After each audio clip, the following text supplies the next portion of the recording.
al Señor, aleluya. Alabar al Señor, aleluya. Aleluya, aleluya, aleluya. Alabar al Señor, aleluya. Aleluya, aleluya, aleluya. El Señor esté con todos ustedes. Y con tu espíritu. Lectura del Santo Evangelio según San Mateo. Gloria a ti, mi Señor. En aquel tiempo Jesús le dijo a sus apóstoles: el que ama a su padre o a su madre más que a mí, no es digno de mí. El que ama a su hijo o a su hija más que a mí, no es digno de mí. Y el que no toma su cruz y me sigue, no es digno de mí. El que salve su vida, la perderá, y el que la pierda por mí, la salvará. Quien los recibe a ustedes, me recibe a mí. Y quien me recibe a mí, recibe al que me ha enviado. El que recibe a un profeta por ser profeta, recibirá recompensa de profeta. El que recibe a un justo por ser justo, recibirá recompensa de justo. Quien diera, aunque no sea más que un vaso de agua fría a uno de estos pequeños, por ser discípulo mío, yo les aseguro que no perderá su recompensa.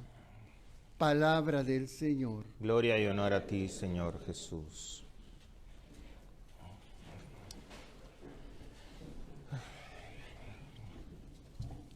Santa Rita de Casia fue una monja de la Orden de San Agustín que vivió en el siglo XIV. Ella murió en el año 1457. Ella viene de una familia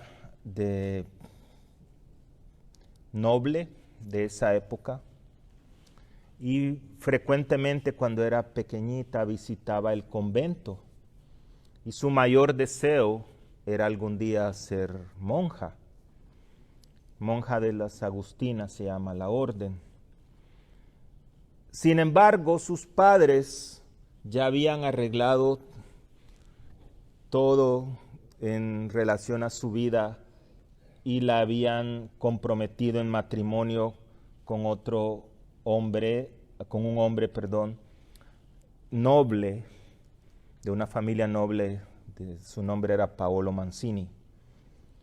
Ella, obediente a sus padres, decidió aceptar el ofrecimiento, pues era la costumbre de esa época, y se casaron. Rita y Paolo tuvieron dos hijos gemelos. ¿Cómo le llaman aquí? No, cuates, ¿verdad? Dos cuatitos, pues, para ponerlo y traerlo a lo Tex-Mex. Pues Rita, como toda buena esposa, se quedaba en su hogar, cuidando la casa, los hijos, cocinando, limpiando, sin quejarse con su marido, ¿verdad? Era una mujer muy santa. Yo no digo que las que se quejan no lo sean, nada más contarles la historia, pues, ¿verdad? Entonces, pero Paolo era un oficial de la ciudad, tenía un cargo, pues, bastante alto, así como era oficial como policía, ¿verdad? Y cuidaban la ciudad. Y en aquella época había una rivalidad fuerte entre los dos partidos políticos de esa época. Pues nada diferente en nuestros tiempos. Pero ellos sí realmente tenían una rivalidad muy grande. Y había violencia y muertes y todo. Pues un día, regresando a casa, Paolo fue atacado por un grupo de los miembros de un partido político y lo mataron. Y esos miembros eran familiar de él. Sus mismos familiares de ese partido político lo mataron por puro odio, por pura violencia. Ustedes se imaginan cómo Rita pues estuvo completamente devastada, triste por esta situación. Y sus hijos, que ya eran jovencitos, jóvenes adultos, quisieron tomar venganza de la muerte de su padre. Querían también matar a los que mataron a su padre, que eran familiares de Paolo y familiares de él, obviamente. Entonces Rita trató de que ellos no cometieran ese pecado grave, de convencerlos, de persuadirlos que el matar es un pecado grave y que iban a condenar sus almas. Ella insistió mucho. Sin embargo, ellos no escucharon a su madre. Esa noche Rita se encontró en una disyuntiva y se encontró en un momento difícil de su vida como madre, de decidir la salvación para sus hijos o la condenación. Ella esa noche oró a Dios y le pidió a Dios que se llevara a sus hijos antes que cometieran un pecado grave, antes que perdieran su alma. Al día siguiente los dos muchachos amanecieron muertos, sin ningún signo de dolor, amanecieron en paz muertos. ¿Qué harías tú como madre o como padre? Ustedes se imaginan, por un lado, Rita sintió un dolor muy grande y grave por perder a sus hijos, pero por otro lado le dio gracias a Dios porque Dios permitió que sus hijos salvaran su vida. Luego de este evento, pues Rita entró al convento y se unió a la orden, como les dije, de las agustinas. Pasó aproximadamente como 15 años en el convento. A la edad de 60 años, Rita recibió el regalo de Dios de la espina en su frente. No sé si han visto alguna imagen de Santa Rita. Ella le salió la estigma en su frente. ¿Se acuerdan que a Cristo cuando lo crucificaron le pusieron una corona de espinas? Entonces las estigmas aparecen en las manos, que son los clavos, o en el costado, que es la lanza, o las espinas en su frente. Las tuvo por aproximadamente 15 años. Eso era un dolor enorme. Sin embargo, Rita en ningún momento se quejó y ese dolor se lo ofreció a Dios por la conversión de la ciudad. A Rita se le conoce como la santa de los imposibles. Y por ese dolor y por ese sufrimiento y por esa muerte de sus hijos, mucha gente en la ciudad de Casia se convirtió. A la edad de 76 años, ella murió en paz. Y el cuerpo, desde esa época, hace 7 siglos, sigue incorrupto en Casia. ¿Qué historia más increíble no les parece a ustedes? ¡Qué amor de madre! ¡Qué amor de madre para sus hijos, que prefiere verlos muertos antes de verlos condenados en el infierno! Ustedes me van a decir: padre, usted está loco. Digo, yo no soy padre biológico, pero imagino lo difícil que puede ser para una madre o un padre pedirle a Dios: Señor, mis hijos están por este camino, prefiero que te los lleves. Yo he escuchado a veces padres que converso con ellos y me dice: mire, yo prefiero, padre, que Dios se los lleve, pero ya no quiero que sigan así esa vida que tienen, ¿verdad? Jesús nos dice en el Evangelio de hoy nos cuestiona y nos reta porque dice, quien ama a su padre y a madre más que a mí no es digno de mí. Y quien ama a su hijo o hija más que a mí no es digno de mí.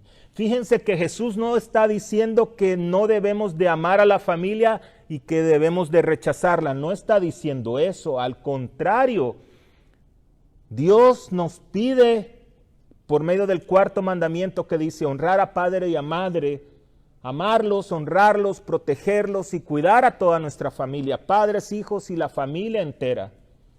Sin embargo, lo que Cristo nos pide es establecer prioridades en nuestra vida. ¿Qué es más importante para cada uno de nosotros? Si es nuestra salvación para el cielo o si es la vida aquí en la tierra. Como bien Jesús dice en el Evangelio, el que quiera salvar su vida, la perderá. Pero el que la pierda por mi causa, la salvará. Cuando habla eso, él se refiere a la sociedad y a los ojos del mundo. Y San Pablo lo refuerza en la segunda lectura cuando dice, si eres bautizado en Cristo, yo creo que todos somos bautizados, también hemos sido sepultados con Él a través del bautismo en la muerte. En consecuencia, dice Pablo, ustedes también deben pensar en ustedes mismos como muertos al pecado. La muerte que habla Pablo no es una muerte física. Habla de morir a los deseos, al pecado, a nuestras acciones incorrectas. A eso se refiere Pablo. Y esa es la cruz que dice Cristo. El que no toma la cruz diaria y se niega a sí mismo, no es digno de mí. No me puede seguir. ¿Por qué? Porque prefieres vivir una vida de pecado antes de una vida en santidad. Ahora, debemos de recordar que el ser cristiano nos identifica de muchas maneras y el ser cristiano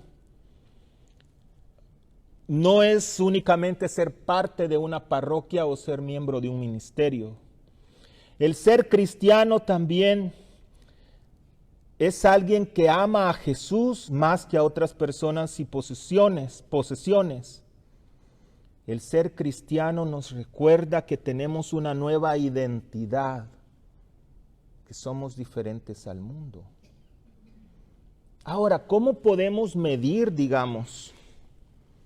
¿cómo podemos medir esa fidelidad a Dios? ¿Cómo podemos saber si nuestro cristianismo es un cristianismo real? Es una muy buena pregunta, ¿no les parece? Y eso es lo que nos mueve a pensar y compartir con Pablo acerca del pecado. Porque lo que habla Pablo es que tú no puedes vivir una vida de pecado porque estás bautizado en Cristo. Entonces, como que sería bueno hacer como un review, como un examen de conciencia así cortito y ver. Primero entender cuáles son las 3 condiciones para que una falta sea pecado grave. Este es Sacramento de Reconciliación 101. A ver, se las voy a decir porque les voy a preguntar al final. La primera, para que sea un pecado grave, tiene que ser que ustedes tengamos, porque yo me incluyo con esto, un completo conocimiento de que el acto es contrario a la voluntad de Dios. De lo que yo hago es contra la voluntad de Dios. Así como decimos al principio, porque he pecado mucho de pensamiento, de palabra, obra y omisión. Cualquiera de estos criterios está dentro del primero, que es estar seguro que eso no es la voluntad de Dios, que eso no le agrada a Dios, mi acción no le agrada a Dios. Número 2, consentimiento completo, o sea, de que el pecado que yo hago, lo hago porque yo lo quiero hacer. Nadie me está empujando. Claro, nadie quiere pecar, pero nosotros lo hacemos por nuestra debilidad, O sea, no es que te pongan una pistola y digas, tienes que hacer esto. Eso no es así. Y la tercera es la materia grave, que atente contra uno de los 10 mandamientos. Esos son los 3 criterios para saber si una falta que yo hago es un pecado grave. Ahora vamos así un poquito rapidito con el examen de conciencia. Por ejemplo, rehusarnos a aceptar lo que Dios revela por medio de la Iglesia Católica no es cierto. O sea, rehusarse, decir, no, lo que enseña la Iglesia no es cierto. O yo no estoy de acuerdo con eso. También presumir de la misericordia de Dios. De todo modo me voy a confesar después. Así es que ahorita peco y de ahí me confieso. Presumir significa no sentir dolor y arrepentimiento cuando uno comete pecado. Fíjense bien que yo no estoy hablando de perfección. Estoy hablando de que realmente te arrepientes cuando tú haces una falta. Por ejemplo, hablar sobre la fe, la iglesia, los santos, las cosas sagradas, incluyendo los ministros, con irreverencia, o hablar en contra. Esa es una falta grave. Ver televisión, películas, o escuchar música que trata a Dios, a la iglesia, a los santos, a las cosas sagradas sin respeto. Recibir alguno de los sacramentos en pecado mortal. Por ejemplo, cuando venimos a recibir la Eucaristía y no estamos en gracia de Dios. Descuidar de las necesidades de nuestros padres cuando están en su vejez. A veces lo más fácil es, mandémoslo al nursing home. Ustedes saben que cuando nosotros éramos pequeñitos, nuestros padres nos limpiaban el trasero y no nos daba vergüenza. Ahora nos da vergüenza tenerlos y los mandamos al nursing home. Yo sé que en algunas familias es imposible, pero otros por pura dejadez. Educar a sus hijos o no educar a sus hijos en la fe. Esa es una falta muy grave porque es responsabilidad de los padres educar a sus hijos. También una educación positiva, prudente, personalizada, especialmente en la enseñanza de la sexualidad, lo que enseña la iglesia, no la sociedad. Participar directa o indirectamente en un aborto. Por ejemplo, cuando tú das dinero para esas instituciones o facilitándolo de alguna manera o apoyando a un político en las elecciones que sabemos que apoyan los abortos, estamos pecando tan grave como ellos. Es un pecado muy grave y mortal porque Dios dice no matar. Considerar seriamente el suicidio, el chisme, las calumnias. ¿Verdad? Aquí no es que mire, padre, una mentirita blanca, las mentiras, los chismes, un chismecito. Mira, fíjate que mi amiga me dijo tal cosa, pero por favor no se lo vayas a decir a nadie. Y la otra, ella me contó de aquella persona, pero por favor no se lo vayas a decir a nadie. ¿Saben lo que pasa? Al final todo el mundo lo sabe. Eso aparte de ser chisme, estás traicionando la confianza de otra persona. El descuido para crecer en la virtud de la castidad. Por ejemplo, el dado a la lujuria, la fornicación. La fornicación es la relación sexual entre dos personas que no están casadas. O el adulterio, las relaciones homosexuales. El ver pornografía o el comprar material pornográfico. El robar. No se trata de robar cuando vamos a Walmart y nos comemos una frutita ahí, no me doy cuenta, que no se dan cuenta ellos, o un panecito. Estás robando. Si no lo pagas, estás robando, y no se trata de la cantidad, se trata de la acción. También el engañar, por ejemplo, en los exámenes de los colegios, de las escuelas. Yo me acuerdo, yo me acuso, yo llevaba mi recordatorio en unas grandes listas, ahí las tenía. El engañar, el pagar los impuestos, eso es robar. el engañar en los deportes, en los juegos, en los negocios. También el malgastar el dinero, sobre todo aquellos que van a la iglesia de Kikapú, ¿verdad? No sé, algunos conocen esa iglesia. Pues ahí van a botar el dinero. Ese dinero le sirve a muchos niños, a mucha gente pobre. Y aquí podríamos seguir toda la mañana. Yo sé que algunos medios se me están durmiendo.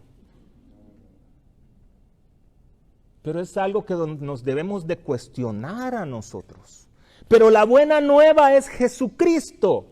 La buena nueva es que Jesús te da la oportunidad de cambiar esa manera que tú tienes para vivir. Porque no somos perfectos. Nadie lo es. Ni tú, ni yo, ni nadie, ni el Papa. El único perfecto. Y Jesús le dice a uno, ¿por qué me llamas bueno, Sion? El único, le dice, es Dios. Pero ahora tenemos el conocimiento de la verdad y la verdad nos hace libres. Y es de decidir, ¿quiero vivir una vida con Jesús o quiero vivir una vida con el mundo?